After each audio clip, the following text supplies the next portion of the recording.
மனிதன் தாழ்ந்த உண்மை நிலையில் இருந்து மேலான உண்மைக்கு பயணம் செய்து கொண்டிருக்கிறான்.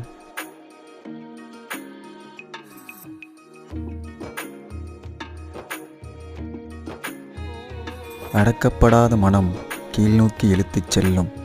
அடக்கப்பட்ட மனமோ என்றென்றும் பாதுகாப்பு அளிக்கும்.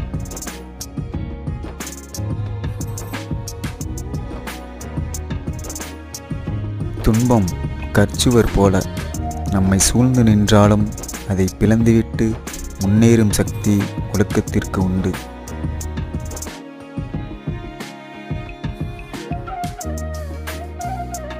ஒருவனுக்கு அவன் வாழ்க்கையில் அனுபவம் கற்றுத்தரும் படிப்பினையை விட சிறப்பான மதிப்பு வேறு எதற்கும் கிடையாது.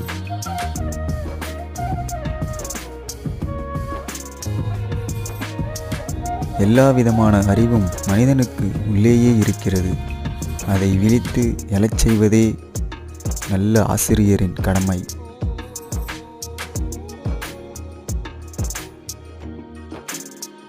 நாம் வாழும் சூழ்நிலைக்கு ஏற்ப வாழ்வை அனுசரித்து அமைத்துக் கொள்வதுதான் வெற்றி வாழ்வுக்கான ரகசியம்.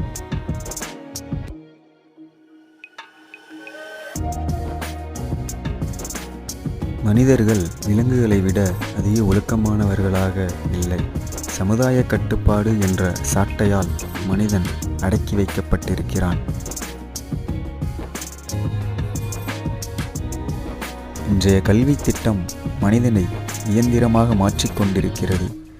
ஒழுக்கம், மன வலிமை, பரந்த அறிவு இவற்றை புகட்டுவதாக கல்வி திட்டத்தை மாற்ற வேண்டும். உலக இயந்திரத்தின் சக்கரங்களில் இருந்து தப்பி ஓட நினைக்காதீர்கள். அதன் உள்ளே நின்று கொண்டு கடமையை செய்து கர்மயோகத்தின் இரகசியத்தை கற்றுக்கொள்ளுங்கள்.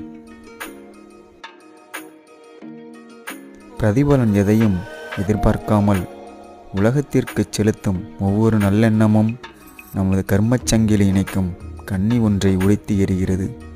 இதனால் பிறவித்தலை அறுபடுகிறது. உள்ளத்தில் உறுதி, பேச்சில் இனிமை, இதழில் புன்னகையோடு எப்போதும் இருங்கள். மனத்தளர்வு தரும் விஷயங்களில் மனதை செலுத்துவது கூடாது. ஏழைகள், பலமற்றவர்கள், நோயுற்றவர்கள் ஆகியோரிடம் இறைவனை காண்பவனே உண்மையில் கடவுளை வழிபடும் பேறு பெற்றவன். நம்ம சேனலை நிறைய பேர் சப்ஸ்கிரைப் பண்ணாமல் பார்த்துட்ருக்கீங்க ஃப்ரெண்ட்ஸ். சப்ஸ்கிரைப் பண்ணிக்கோங்க.